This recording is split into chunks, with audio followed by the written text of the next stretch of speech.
The purpose of these lessons is to show you the logic behind the most basic Chinese characters, beginning with the simplest pictograms and later combining these elements to create more complex characters. If you haven't watched previous lessons, I would recommend that you do so. Keep in mind that these are not conversation lessons. I am merely arranging Chinese characters into groups with a common component, so that they are easier to memorize in case you are attempting to learn this language. And by knowing the origin of a character, it's often very helpful in understanding its various connotations today. Today's lesson is a pictogram of a grain of rice, and how it serves as a phonetic element in other characters. Our first example is the actual drawing of a grain of rice, pronounced with a rising second tone. Bai, bai.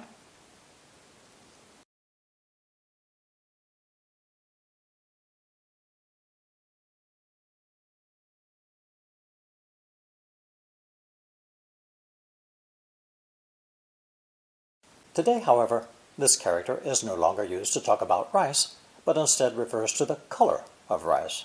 Polished rice, that is, which is white. So, bai means white, with the extended meanings of clear and empty. We can now make several Chinese expressions with the characters we've learned so far. Bai ren, a Caucasian or a white person. Bai tian, daytime, when the sky is light. Bai shou, literally empty-handed, when speaking of someone who started with nothing and created a successful business. The proverbial rags to riches story. And 又大又白, both huge and white. Bai can also be a surname, as in Bai Fu Ren, Madam Bai, or Madam White. This pictogram Bai is easy to write and soon became incorporated into other characters as a clue to the pronunciation.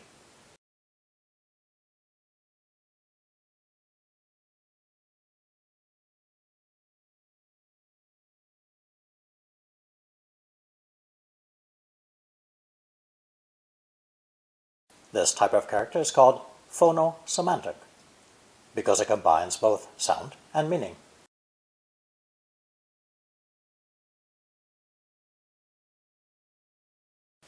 Let's look at our second character, which combines the number 1 with bai to produce the idea of 100, pronounced not with the second tone, but with the third tone, bai.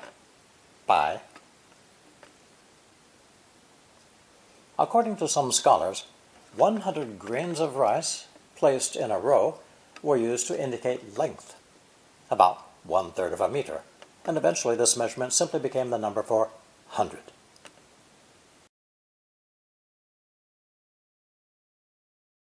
With 100, it's useful to have a number, so we will learn the word for 1 in Chinese. Yi. The number 1 is obviously very common, but it has its own pronunciation rules. For instance, when counting has a first tone, yi. But before first and second tone characters, it uses fourth tone, yi. And before another fourth tone, it changes to second tone, yi. Sound complicated? Fortunately, this rarely happens in Chinese, but the number 1 is a noticeable exception.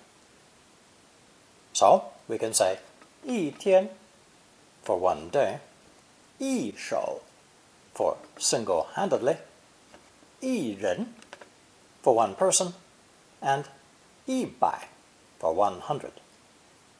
In each of these phrases, the number 1 is pronounced with the fourth tone, yi. Our next character again uses the grain of rice as an aid to pronunciation. It is a version of the hand pictogram that we learned in lesson 2. If we combine it with the grain of rice, colored purple because it's phonetic, we have a new character in the first tone, pai. meaning to tap or pat with our hand.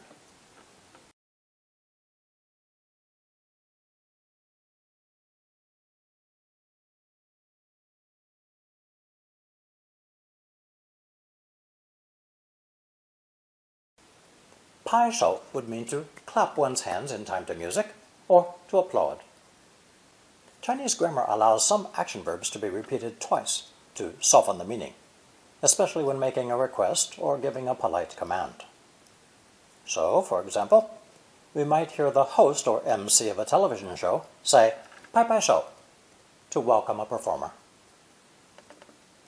I can give more examples when we learn more action verbs. Our final ideogram is one of the most useful characters in the language. It began as a drawing of the sun and means bright and clear. Since our grain of rice also means white and clear, the sun was apparently replaced long ago by the grain of rice.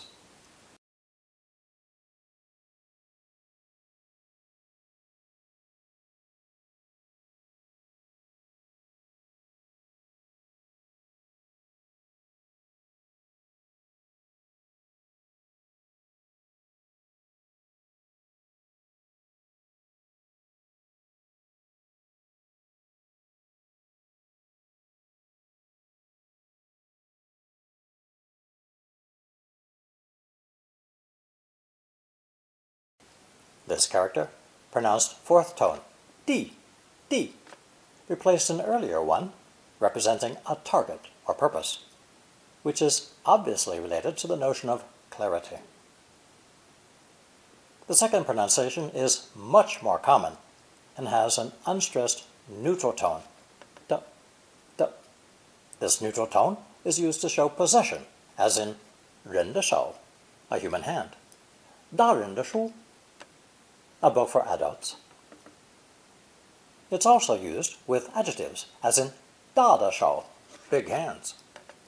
Later we will see that it can also translate English who, which, that, and other relative pronouns. For these reasons, this little character appears in nearly every sentence. As you can see, the element on the right looks like a ladle or scoop. This is a phonetic component, but it's not related to the biphonetic we are learning today. So, this character has two pronunciations, di and d, and two related meanings. A clear target or purpose, and B, a particle that makes clear or clarifies the relationship between words or phrases, such as possessives, adjectives, or clauses. Here is our color chart with today's characters and their correct stroke order.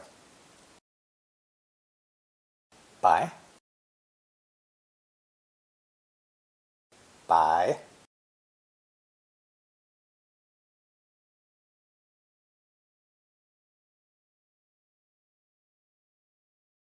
pai,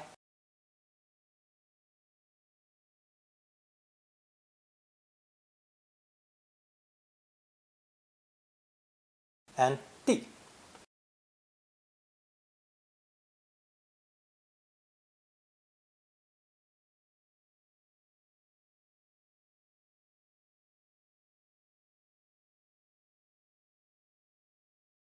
E.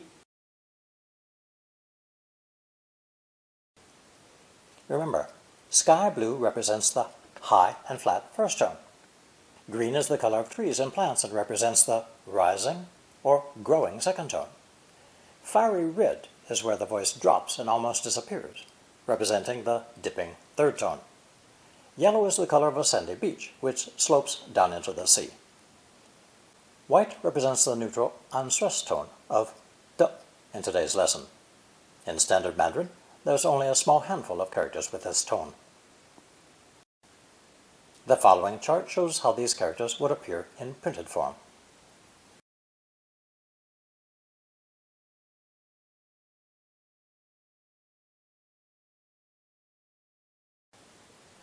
Now that we have 4 characters from Lesson 1, 5 characters from Lesson 2, and 5 more in this lesson, you would do well to copy these characters onto colored sheets of paper, blue, green, pink, yellow, and white. to represent the four tones plus the neutral tone of Mandarin.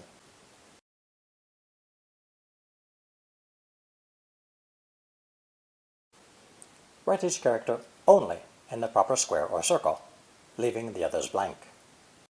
The different colors and the positions on the paper will act as a memory aid. Otherwise, you might have trouble recalling the proper tone. Start this practice early in your study of Chinese and you won't regret it. Remember to review the color sheets regularly to fix the characters firmly in your mind along with their color and position on the sheet. So, what have we learned in today's lesson? 1. The pictogram for a grain of rice stands for the color white. 2. A grain of rice has the extended meanings of clear, empty, or blank. 3. As in English, white can also be a family name in Mandarin. 4. The grain of rice can be added to other characters to give a rough clue to the pronunciation. 5. 100 grains of rice placed in a row was a measure of length and was later borrowed to indicate the number for 100. 6. The pictogram for number 1 is a single horizontal line and is pronounced 3 ways, depending on the tone of the character after it. 7. The grain of rice phonetic combines with the hand radical, or semantic root, to create the character for tapping, patting, or clapping with our hands. 8. One way to encourage an audience to give our next guest a hand is to say, 拍拍手. 9. Doubling of some verbs softens the effect, especially when making requests or demands. 10.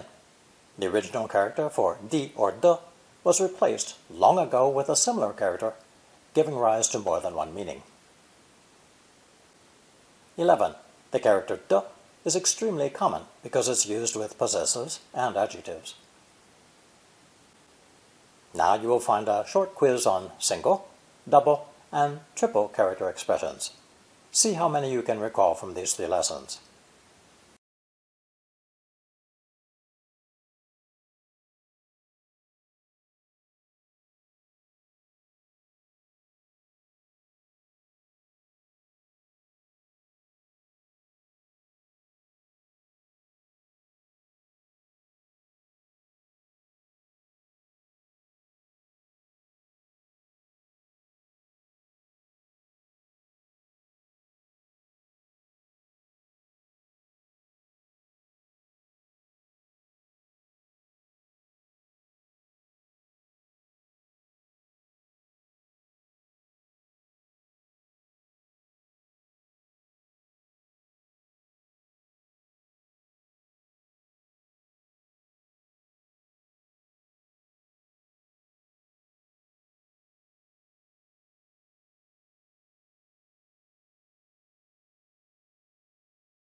Thank you for watching and listening.